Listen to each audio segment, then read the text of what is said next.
Welcome to Home Dad Chat, brought to you by the National At Home Dad Network. My name is Brock, My name is Danny. and we are here to talk about life as stay at home dads. So sit back, relax, and enjoy the show. No, I don't want much. I even love handmade crafts made of macaroni. Come on now, you should know me. Times I might eat too much. No worry about my weight. Got the dad bod rocking on me. Sketches on my feet. Cargo shorts look good on me. I'm a dad, that's what I do. Hey, everybody, and welcome back to the show. Hope you're all having a good day. It's been a wild few days of recuperation from HomeDadCon, but it was good. It was real good. So hope you all are recovered as well, and that, lots of memories and things to talk about, which is what we're going to do on this show today. Right, Danny? Right. We have so much to talk about, so we're trying to boil it down to the main highlights because there's so much that goes on at the convention. And we were Yeah. just talking about a second ago. We could talk for 5 hours. We could do a different show for every single day, and that includes all the way back to Tuesday, which I think a lot of people don't really understand until they've been going to the convention for a while. So for San Antonio, we have our room block at the Drury Riverwalk, and the block is sold out for Tuesday. No Now, way. yeah, because we don't normally expect so many people to come in on Tuesday because the convention doesn't start until Thursday. So we were able to get a room block from the Drury, and we got it for Wednesday as well. And Tuesday sold out. And people are like, I can't get a room on Tuesday. I could, if I bump it to Wednesday, I could do it. Or if I call them, that I can do it. And it was really interesting because it has only been 3 days since the convention ended, 2, 3 days. And I mean, this was yesterday. So there are people that can't get a room. I couldn't get a Tuesday. I mean, I can, but I had to do it. So Keith had to go in and add more rooms already. Wow. Wow. So just, yeah, the understanding a lot goes on before the convention starts, and people don't realize that. That does speak to what goes on prior to the actual official programming of the convention. So that is Hmm. awesome. To kind of go on Tuesday, we all came in, there was a huge group and we all hung out at Jeremy Hason's house for the evening. But prior to that, there were a few guys that I ended up going to a very sought after brewery, Hmm. which I came to find out after coming across a TikTok recently that actually that brewery is like the number one like sought after brewery in the country, just Really? because of what they put out. Yeah, it's a Side Nice. Project is the name of the brewery. I like it because it doesn't feel like a brewery when you walk in there. Like you could take your wife in there on a date and like it's actually like their tap room is very like well done and dressed up. And so, Sweet. and you have the occasional thing like a skeleton sitting in a corner, but of course it's around Halloween, so it makes sense. I don't know that It that's in there works. all the time, but I took a picture with him because we have skeletons at the brewery, and I sent it to my owner, and I said, "Hey, I'm having beers with Jerry's St. Louis cousin," and they were like, "We Nice. have cousins in St. Louis." In So fact, we do. yeah, but definitely, I think that that definitely plays a factor in it because the amount of guys who came in and then Hmm. just had a great time just hanging out for the evening. Yeah, we don't really have anybody in San Antonio that will be doing something along those lines. Not yet. Who knows? Not Come on, yet. guys. Yeah, you never know. But obviously, the guys that are coming in early, they have their own plans in mind for what it is that they're looking to do. Hmm. Yeah. And it was a surprise to me that Jeremy did, not really that he did it, but that he was doing it, I guess, because Jeremy is the kind of person who would absolutely do that. I drove down with Kiba Freeman, and we got it. I was saying, we'll get in. Old man's going to need a rest. I'm gonna need a couch to sit on. I'm gonna need to calm down. And Jeremy said, well, we're having a dinner party. And I'm like, oh, cool. I would love, yeah, of course we're gonna have dinner. And then no, he just jumped it, took it off the rails and started cooking. And he's like marinating chicken and stuff the day before, 2 days before. He's got the full menu going. He had his smoker going, he had his grill going, and big campfire and all the sides. He had to borrow some crock pots and some things to keep food warm in his house. And it was very, very cool. And it's kind of what Jeremy will do that. He is a great hospitable person. And I do love that he did that for us, you It was know. some great Midwest hospitality for sure. Hmm. Definitely. So yes, Tuesday was definitely just a lot of hanging out. Wednesday, there were groups that were going to go kayaking, and there was a group that did the brewery hop. I actually went up and picked up a new member at the airport prior to all of that, uh, and took Matt to pick up the van for kayaking, which all kind of worked out really well because who I went to pick up, which was Trey Tomes, Hmm. is that he was going kayaking with them anyway. So kind of How handy. put him at ease a little bit, be like, hey, like you're here with the leader of the kayaking and he's gonna go pick up the van. So we're gonna drop him off to do that. Well, I'll run you to the hotel, which gives you even a more time to get situated before he comes with the van. So that worked out quite well. Uh, I decided not to at first to do any of those things activity wise. I chose to go play disc golf, and it was fun because Hmm. Aaron Smith got to come with or came with me, and it was just nice to get to spend one-on-one time with him and just enjoy walking like 3 miles through a park Hmm. throwing frisbees. Yeah. Yeah. And I will say, I don't know if that was your favorite activity, like extracurricular activity of the convention. There was a lot going on. And again, dads, you need to get there early. We are doing stuff every day before the convention starts. So definitely get there early. But it's interesting that you say it and that you enjoyed it because my favorite extracurricular activity was also with Aaron Smith. We went and Hmm. where's that? We went and got a tattoo together. That's Yeah. right. Yeah. Yeah. And we've been talking about that for a couple of years. And we were going to do a Munchkin tattoo, just a dad styled Munchkin tattoo together to remind us, he got his. And I decided to do something different, which we were cool with. But just being there, I mean, and I call them tattoo parlors because I'm old. Right. But it was Dead Sure Tattoos, and they're the best that I've ever experienced. I mean, we've got some great people local, and I've met people up in Wausau, which is close. But these, if you ever hear this, you're my favorite, absolutely. Um, B came in and just asked me what I wanted, which is cool. It's kind of what you expect. And then she started talking about what it was, and then I don't want to feel pain, right? I don't. Yeah. I just don't. I mean, I'm okay with it. If yeah, I got to feel it, I feel it. I can get through it, but I don't want to. I just don't want to. I want to be comfortable these days. And it was just amazing the care that they took of us, and just being there in the same room and making jokes and making dad jokes. So I love it that you brought up that you went disc golf with him, because I went to get a tattoo with him, I and mean, I I got to pretty much say, spent the whole day with him. yeah. He's great. He's great. He's really just an amazing, amazing dad and amazing human being. Yeah. Um, Yeah, I so really enjoy he was telling me that they have a new addition at the house too, so that was cool.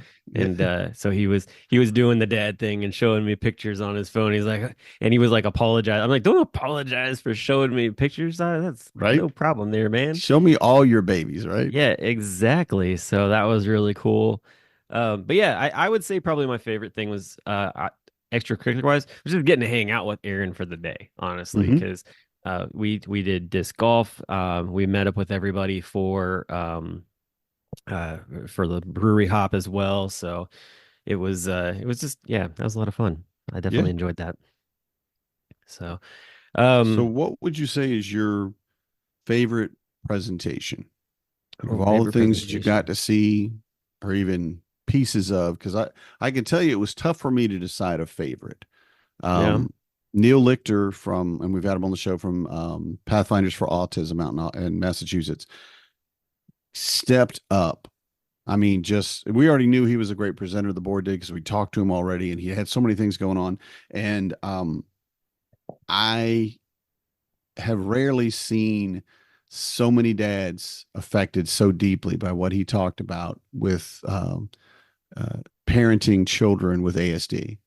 You know, Mm, and things that I fortunately, or unfortunately, or fortunately, learned the lesson previously about um, having to give your child the time that they need to respond to you, depending on where they are on that spectrum. And I have, I mean, broke my heart because, and the hearts of several dads I know, because we recognized that I'm yelling at my kid now because my kid's ignoring me. My kid's being disrespectful. My kid's not giving me that answer I need. And that's not what it is. They have other things going on. And Neil stood there and he asked, and Kyle Denny, man, I'm sorry it was you because I know that was frustrating. Gave Kyle a bucket full of ping pong balls with different things on them, just different words and ideas and stuff. And all Neil said was, I just want the address of the hotel we're at. And the only thing Kyle could answer is to pick up a ping pong ball. And he'd pick one up and he'd go, trains are brown. And he'd be like, yeah, well, that's great. Trains are brown. We don't need to talk about that. I need to know the name of the hotel. And he'd pick up another one and he would be like, it's 17 minutes to the school. Yeah, that's great. We're not going to the school right now. I just need to know the answer to the hotel. And Neil is getting a little bit more, he's not actually frustrated, but pretending to be a little more frustrated with each question. And Kyle is just like, I can't do this. I cannot look for the answer in this big ball. And no, just pick a ping ball. You got to answer it. And it was so informative and so educational. And I know that I've done this to my kids in the past. And I go out into the lobby because I need a moment, and other dads come out in the lobby because they need a moment. And we're just bawling. We're just crying together because we've pushed our kids that are a little bit on the spectrum or wherever they are on the spectrum and want them to respond in a way that they don't have the ability to do it. It's that Yeah. frustration that they're feeling, that frustration that we're feeling. And honestly, I mean, I felt like a jerk, to be kind. I felt like an absolute ass. And I know other dads too, because we've been demanding these things or just getting frustrated. After 5 minutes of asking them for the hotel address, just like, why can't you do this? And it was amazing the number of dads that were affected by that. Yeah. It's not my favorite, but it is absolutely one of the most impactful presentations that I think I've ever been a part of. It was definitely impactful. I agree. It was very also entertaining in a way, like just the way he Yeah, presented things and the he fact was. that Yeah. he's presented this to law enforcement, Hmm. and it just it was like it just kind of grabbed you and you were like, all right, like what's the next thing he's gonna do? Like that thing with the ping pong balls was both uh funny from the outside looking in. I can understand exactly like that Kyle was frustrated. Like when he picked him, I was just like, oh, Kyle, this is gonna wow. All right. And it went You're going to be exactly as so frustrated and and it went embarrassed, I'm exactly sure. as I expected it to. But what was even funnier about it was, or better about it, was the fact that at one point he just started picking ping pong balls. I was like, "That's not it. I'm not answering that." Like he Yeah. just throwing them in Yeah. there, and Neil's like basically calling him out for not actually saying this. I'm Yeah. just looking for the freaking Nope. address. Nope. Where Read is that it? one. Nope. Read that one. Nope. Read Yeah. that one. Yeah. So Yeah. that It one was was great. cool. Yeah, he did a lot of great little exercises. I like the he just picked people and did, you know, little things here and there, and it was definitely eye opening. That's for sure. I wrote some notes down to the one thing that I didn't really get a chance to ask him about, but I mean at the same time too, I think sometimes when people present things either that doesn't come out the right way or whatever it is, but Hmm. he had mentioned something about the way he said it was that ASD is a problem. And I was kind of like, but a problem is, something that like to me is something that you can fix, and ASD isn't really something that you can fix so much. It's something you have to work around. And so Hmm. I didn't really get a chance to sit down and talk with him much on that, but I did think about it quite a bit because it was I think for some people that's what they probably think that it is. It's something that is fixable. Like there's got to be a solution to this, and really the only solution is we need to take a step back as parents and realize that our kid is not going to function maybe the same way as we want them to. Hmm. And Yeah. that's okay. And he, We, yeah, And he did make mention of when he started. It's like, so why is this talk for you if you don't have a kid that has ASD? Like I have one kid that's potentially, but it's just a few sensory issues, and that's it. Um, a couple of my kids though are neurospicy. You know, they are like ADHD is one of them. And talking about not only yourself, but people you know or people that are in your larger circles, and that people that just don't think like you do. And when you're talking about children, recognizing what you just said, that I Hmm. might have to adjust the way I talk or the demands I make or the things that I ask of my child, and they're not lazy, they're not disrespectful, they're not belligerent, they just don't process this information the same way that I do or that Yeah. we do. And I think that was just brilliant, brilliant. I mean, we've had a lot more time to develop our brains and our, Hmm. different things like that too. So that's another side of it. Sometimes I think we forget as adults, like, we have fully developed brains and can think through things in a way that our children can't and are, Right. learning all the time. So definitely. I would say though my favorite one that I enjoyed going to was Philip Andrews' breakout session on starting a business. Yeah. I think for me, just where I am currently and kind of my thought process towards future endeavors, it was good to sit in on that. He's got a lot of knowledge, and I really appreciated just the time that he took to present on that. I got a lot of just, I took a lot of notes in there just to kind of help me with sort of next steps for some things that I'm looking at doing and how do I go about that. And it was great to be able to talk with him a little bit afterwards and just, thank him for coming and presenting. And I said, I remember I shared with everybody at one point that I'm looking to try to build sort of a grant writers team for some things and Hmm. go that route. And I told him that I would be reaching out to him for as sort of a kind of a mentorship type of deal of like, hey man, like I need somebody that understands this business world of things because I it's a new realm for me. And he Hmm. was very open to, hey, yeah, just give me a call and we can talk things through. So I really appreciated that. And I got a lot out of it too. I wasn't sure what it was gonna exactly what it was gonna be, but it really fit kind of where I'm at right now. Yeah. Cool. Cool. So, we can edit this. So if this gets uncomfortable, you starting your own podcast, man? No, that's not You what I'm sure? doing. You sure? You're leaning Yeah. in, man. Nope. You gonna tell me what you're gonna do? Well, I mean, the grant writers thing with like the fatherhood Uh-huh. stuff. So there's a lot to it. All right. And it When you're involves ready, basically let's talk about it. it involves getting grant writers together to be able to go to nonprofits and be like, "Hey, you're saying you're struggling to get money. You Hmm. need probably a grant writer."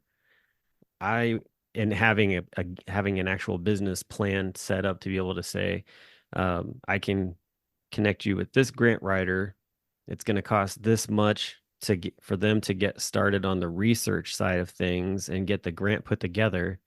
And then once they get it put together, the agreement that we would have a contract for also states that if you are awarded X amount of dollars, anywhere from 1 to 3%, which would be agreed upon before, would then be also cut as a check to pay for the other, like writing it and everything else. Hmm. And the rest of the money goes to the nonprofit. Yeah. So that's Yeah. what I'm working on because Cool. not just for us, but for all the other No. fatherhood things Hmm. out there. So, and Yeah. also too for churches and other organizations that are trying to build fatherhood programs and just basically shoestringing it. And here's a And way for them to get real tangible cash. and volunteer run organizations like ours, Yeah. and we don't have the skills to write a grant. We just don't. We Yeah. we have a lot of skills, but most of us are just dads. So that's awesome, dude. And which I said too to the guys that I talked about was I was like, I'm sick and tired of hearing people ask for volunteer grant writers when grant writers are a very skilled thing. Hmm. and it's time consuming. And so the reason we aren't getting, and this was like a thing I was having a conversation with somebody about, but the reason that we're not getting grant writers to actually jump on board is that they know how time consuming it is, and it's just not worth their time to Hmm. volunteer doing it, and not getting any kind of compensation in return for it. So Yeah. I want to turn the tide on that a little bit. So yeah. Cool. Cool. Cool. Cool. All I right. think it's So great. You know, I'm all for you. Yeah. So my favorite was with Amy Dell and Jordan Brown. They are based here in Wisconsin. They have their own psychology practice, and they were here last year, and they did a breakout for us in Milwaukee, and they returned to St. Louis because they really understand that there's a lot of stuff that they can help teach us, both about ourselves and about our kids, and not just like me, how to deal with CPTSD. Okay, cool. That's a discussion, but more about the stress of our job, the thing we run into every day. And I'm gonna read it because I don't want to mess it up. The name of it was Learning to Accept Yourself and Not Your Limitations. And what I saw in that was beautiful because they were talking about what was going on, and they said we're talking about self-worth as opposed to self-compassion, which I got very angry. I didn't like being attacked like that. I don't have any self-compassion, and you just need to leave it alone. That is what it is. But the other part of it was negative self-talk. And they said we'd like everyone to just discuss if at your table, if you're willing, what kind of negative self-talk you might hear or might say throughout your day, and then how you can change that, how you can alter that, how you can make that into a positive thing. And I feel like, because once that conversation started going, it took off. yeah. Every table was just buzzing, just going back and forth, and they'd given us a big sheet of paper and a Sharpie to write everything down, and people were like, no, give me the paper, I got to put this down, I got to put this down. And it was just a lot of energy involved in defining that negative self-talk, and then more importantly, finding a positive way to look at it. And it was just amazing. I think they could have let us go for an hour. If they'd have brought in snacks and drinks, I bet we could have gone all day. It was just an amazing thing of dads looking at each other and going, but but you're not a bad dad. You're an amazing father. You do this and this and this. So yeah, you want to spend more time, one on one with each kid. Uh, and you say to yourself, I don't spend enough time with my kids individually. How do you change that? How do you alter that? What do you need to say about that to look at it as a positive? And it was incredible. And I'm not going to give anybody's answers, of course. It was an unrecorded part of the session, and we're we're giving everybody that place where they can say whatever they need without being exposed or whatever anybody else hearing it. But listening to our dads, our members, helping each other about the just day to day stresses, you know, of our five pillars, my favorite is community every single time, but second is support. The support we give each other at the convention through the mental health support groups, sure, but just in those one-on-one interactions, and then that big table of guys that are all also, well, I don't think I do that either. How can I get through it? How can I change it? I loved that. Yeah, no, it was definitely good. It was deep. It definitely cut straight to the point on things. I will say too, at the same time, there were quite a few of us guys who felt like that it was for early in the morning. It was it was one of those deals where it took a lot to kind of get into it. They're kind of soft-spoken ladies in some ways. Until I forget who was the lady that was out walking around the floor? Amy Adele. Amy. Yeah. Amy grabbed my attention pretty quickly, just because of how she was moving around or whatnot. But I don't know, maybe it was a an early morning type of thing. Because that Yeah. was a Saturday morning one, right? Yep. Yeah. So for some of us, we had just run a 5K and we were still feeling it. Yeah. Um, but yeah, no, it was definitely good. The activity definitely sparked a lot of conversation. I think for the guys at my table, one person in particular shared a lot Hmm. and opened up, and like you said, support wise, like just he had a lot to say, and at the end, we all were just encouraging him to, take the next step and get some professional help, and Hmm. to not to Awesome. not one of the big things was that he feels that if he goes with like an online, that the people that he's talking with are really not paying attention to him, that they're maybe playing on Yeah. their computer or whatnot. And I said, Yeah. I was like, I understand that. And we had a whole conversation about just the fact that the majority of professionals actually, they take the time, they do care. Like Hmm. you can't, you can't put them all in a box like that. Right. Also, too, Right. this person lives in the Bible Belt, and so they're like, I don't want Jesus crammed down my throat. And as someone who has, Hmm. that relationship with Jesus, like I understood it. I get it at the Hmm. same time. Like, yes, like I have my sort of view on that, but at the same time, too, like I completely understand when you ask for help, maybe you're not wanting a religious side to it, that kind of Yeah. thing. So, And uh, being Christian, I think you can understand that there are times in our life when we're not ready. yeah. Oh, yeah, We're just not, definitely. and Yeah. whatever that might be or wherever that might be for us. Yeah. And I So and so yeah, and I told him, I said, there definitely are other places out there to look, like just because you're in the Bible Belt, there are other I guarantee there are others out there. It just yes. might take a little bit more to look around for it. So, Yeah. but yeah, it was great. And actually I had some interactions with that person even afterwards, and I think it was really just kind of set up that way for me to cross paths with them a few more times before leaving, and just basically kind of saying, hey, like, still gonna go get, you're still gonna do what you said you were gonna do, and Hmm. just have a conversation. So I think that that's very key to when someone says something like that, to not just like throw it off to the side, but actually, just be like, hey, like I actually was listening, like I really care. I really want to make Yeah. sure that we go through with this and do it. So yeah, All so that right. was really, So that was good. favorite personal interaction. Ooh, favorite personal interaction. And you can't say Aaron Um, Smith because we already talked about him. I can't say Aaron Smith. Nope. And I can start if you want time to, because Yeah, this why is a don't you hard one. This is a hard one. It is a hard one. I'll say it's a hard one for me. We'll just say this, like, and then I'll let you go.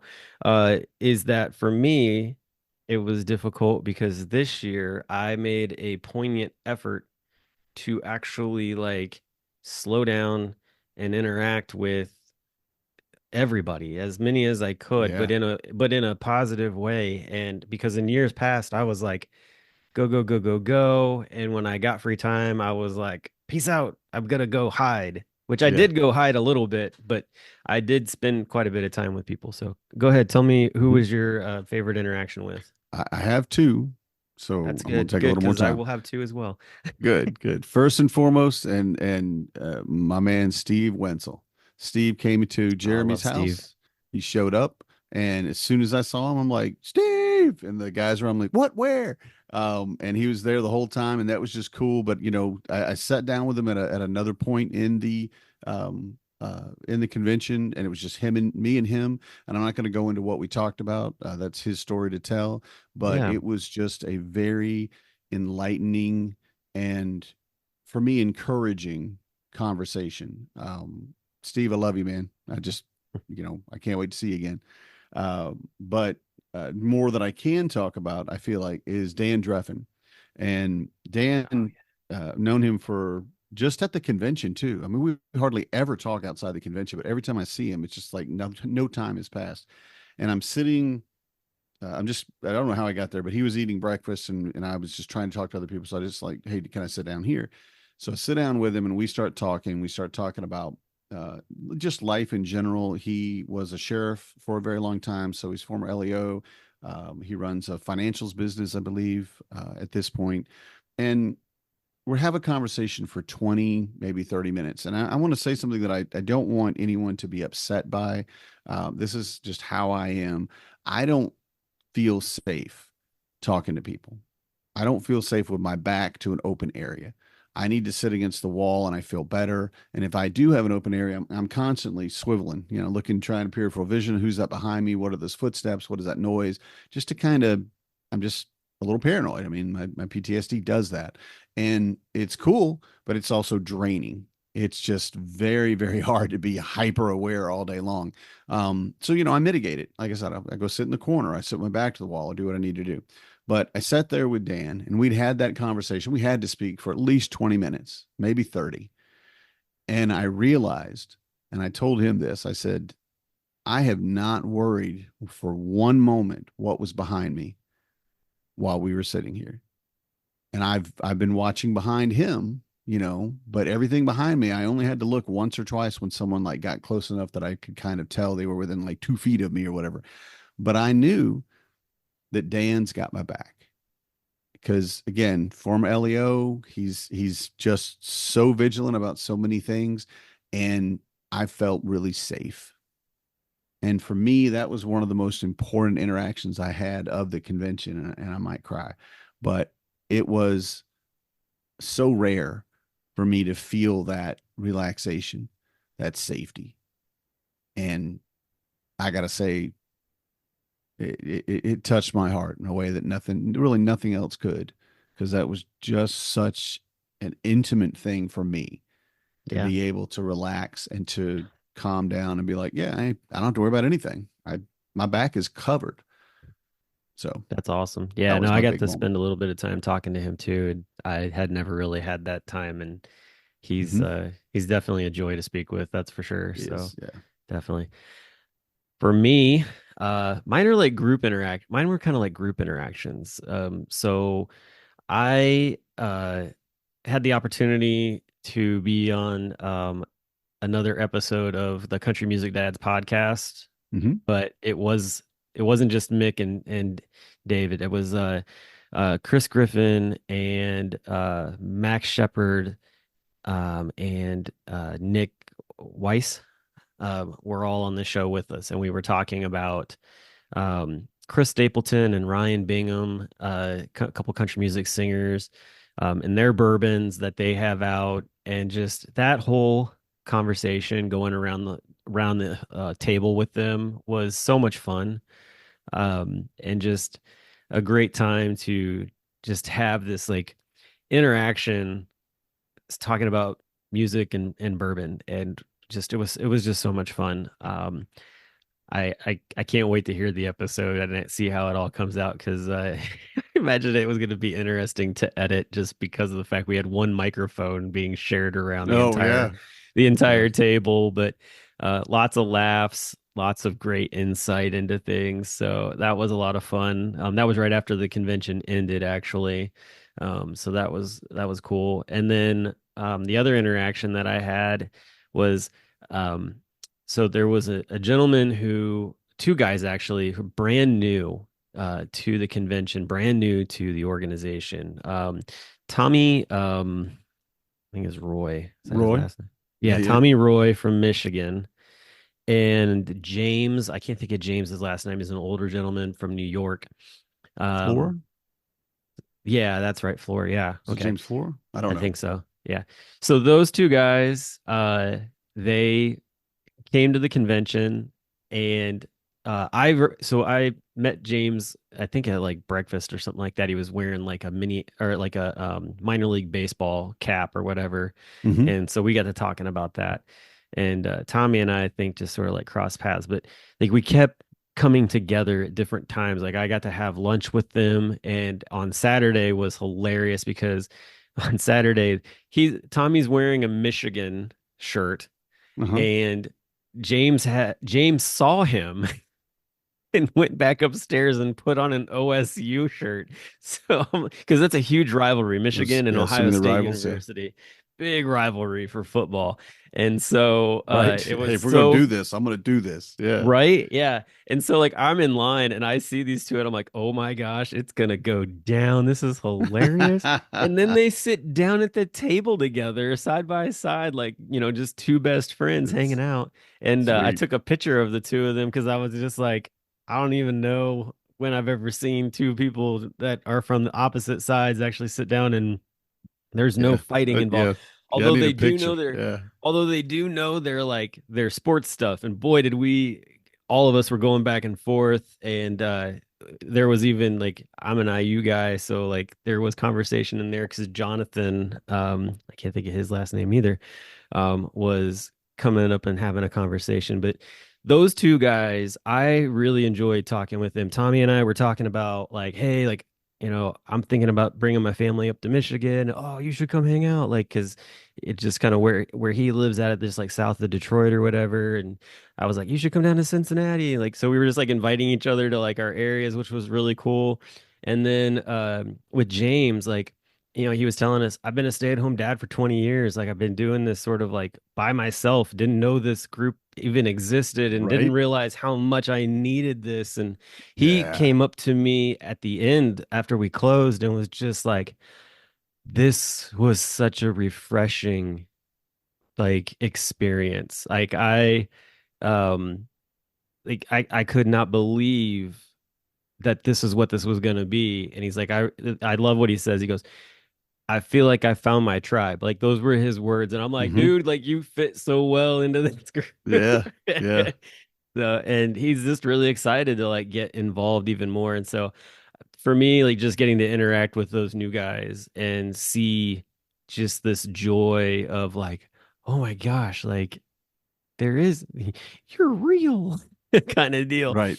But at the Yeah. same time, like, I can get something out of this. And there, I think I love the fact that James, for as old as he is, because his oldest is like 38.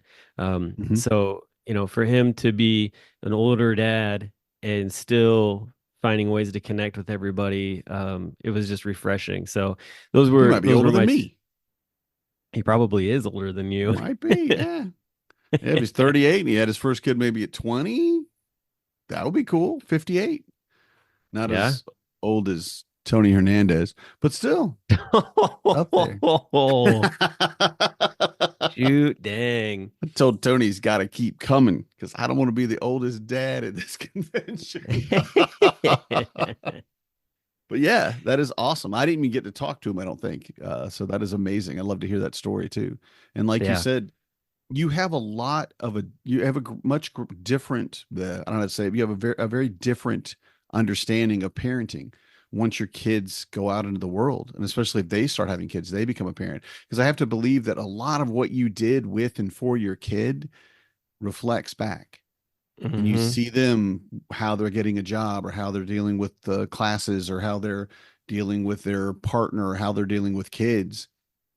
And Yeah. you can look at it and go, oh man, yeah, I taught that kid that, whether it's good or bad, Yeah. and being able to reflect on that you finally see that return on investment of all those years of reading to them at night and telling them you love them and all those other things. So Oh, I just got a live action text message from a live listener in my house asking what was the most unexpected thing that happened at HomeDadCon. you couldn't ask this person to ask this like last week when we had time to think about it, man. I don't know. Do you have something? Do you have something? Because An I'll have to think. unexpected thing that took place. I don't know, man. Like, um, you know what? I know what it is. The thing that I found that I really enjoyed that was unexpected. There were two of them actually.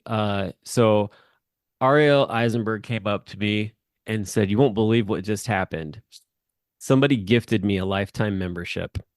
Yeah, And awesome. I was like, wow, that's amazing. And Yeah. like we talked about that for a while. And then uh later you had the announcement that somebody during the membership drive donated a lifetime membership and the board chose somebody based upon last year coming to the convention and how Hmm. they got involved with Dane the Sanis. organization. Yeah, and so and then giving that to Dane, which like perfect guy, honestly. Like just I enjoyed getting to meet him. I picked him up unexpectedly at the Yeah. airport too because he came in at the same time as Joe and Brian. I was like, I got room in my car. Let's go, guys. Yeah. Um, And but I want those to would be the say, two. sorry, I interrupt. I apologize. You're fine. Dane, I'm so glad. And I don't care about his lifetime membership. That's cool too.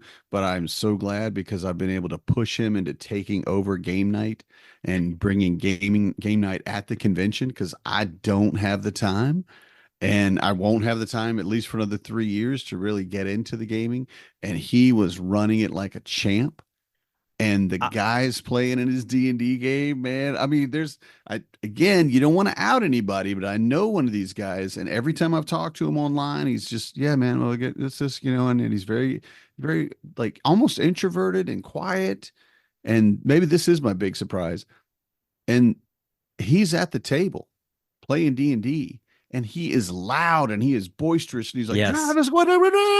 And I'm like, all right, Dane, I don't know what you did, man, but this guy is not the guy that I know so far. Even talking to him in person, that was a big surprise. But I think for me, the dresser build, and I don't know Mm, why I should be more positive about this. I should not be surprised by this because our dads rock. I mean, what else could I have expected? Why did I think it couldn't get done? Because we went from having like 20 to having 50, and I kept saying that word 50. We're going to build 50. We don't have enough tools. I went out and bought more hammers and some 10-in-1s, and brought a couple of drills from home, little tiny, 3 volt, and we had more dads in there than we had room for. They were building them on the tables, they were building them all over on the floor.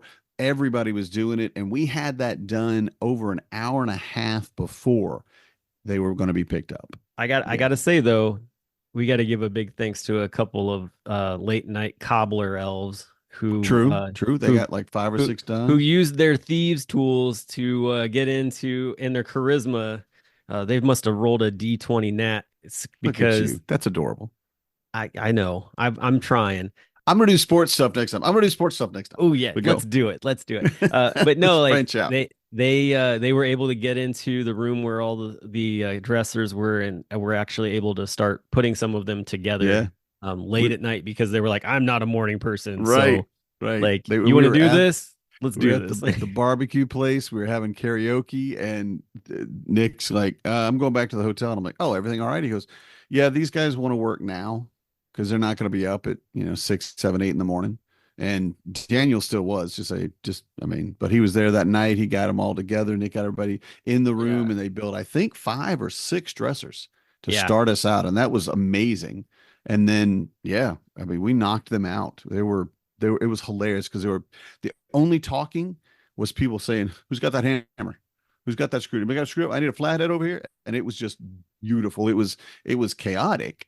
And we had a couple of times where we had people come in that just there was no place for them to work, you know. Yes. Yeah. But we did it, and it was amazing. And we had guys also that loaded it up, and we're going to sort through those photos honestly. And every year there is it's called the Nonprofit Insurance Alliance, and they have a photo contest. And this year their photo contest is about community. Oh And wow. we're going to go through those photos and find one or two that we can submit, probably just one because they only take one entry, that we can submit to that contest because it was truly a community of dads coming together to build things for a community, a local community that doesn't have access to furniture sometimes. Yeah. They just don't have the ability to buy dressers for their kids. And man, I'm building a post somewhere. I'm gonna try to get everybody's name that was there. I've got almost everybody done, and just put out a thank you. It was Just say it awesome. was Yeah. amazing. So that was, I and it was unexpected. I should have expected. I should have had confidence in our dads. But 50 dressers, man. I will say this too. The other thing, I was trying to pull it up here on my phone. I just want to give a big thanks to a couple of news outlets who covered our Hmm. group being in town. Hmm. Unlike any other, like we've had different publicity, but man, the story that First Alert 4 put out, the video and they're Hmm. coming in and stuff was I saw them in the room. I didn't know exactly what was going on, and I honestly like it was just fun to just have them in there, and they were moving around and whatnot. And I didn't realize the one guy was mic'd up, and he was talking to everybody. But in the video, it's hilarious, just how they covered it. I love the fact that they asked Daniel Wilkinson like what the thing is on the floor, and he says, "I don't know, trash." Like, and it's the instructions for how to build the dressers. Which I think after all of us had built like one or two, we were just like, okay, we get this. Like every time it was just like throw the thing in the back and just go for it. Because I know Chris Yeah. Griffin and I had like an assembly line set up of how we were doing Hmm. everything. I felt like a NASCAR guy taking lug nuts Right. off a tire because we would set up. Yeah. I'd set up all the screws for the tracks or whatever. Just like Yeah. Yeah. walk up to me, like, can I just borrow that for just like 30 seconds? And they're like, Yeah. what? I'm like, just I'll get it back to you. I got 6 screws to pin in. That's 30 seconds. Let's go. Zip, zip, zip. Yeah. Exactly. Yeah. So I thought that was great. And then the other, there was another article from the local Fox 2, Fox affiliate. And so they put out an article. So just those two were great. But I said like the video was just so neat to see, and um, it was fun. It was a lot of fun. It wasn't that difficult to do really. Hmm. But man, I wish that there were more in the instructions about what you needed, so that Right. we didn't get put Maybe we into could because you all researched had. that. Yeah. I I know you looked up and researched they it. said, yeah, all you, and I'm like, okay, so I'm going to buy two of the little $10 4-volt drills with the set of bits because that's all we need. It's just that I think it was a 2 millimeter bit or whatever it was, that the Yeah. Allen wrench, and we're good.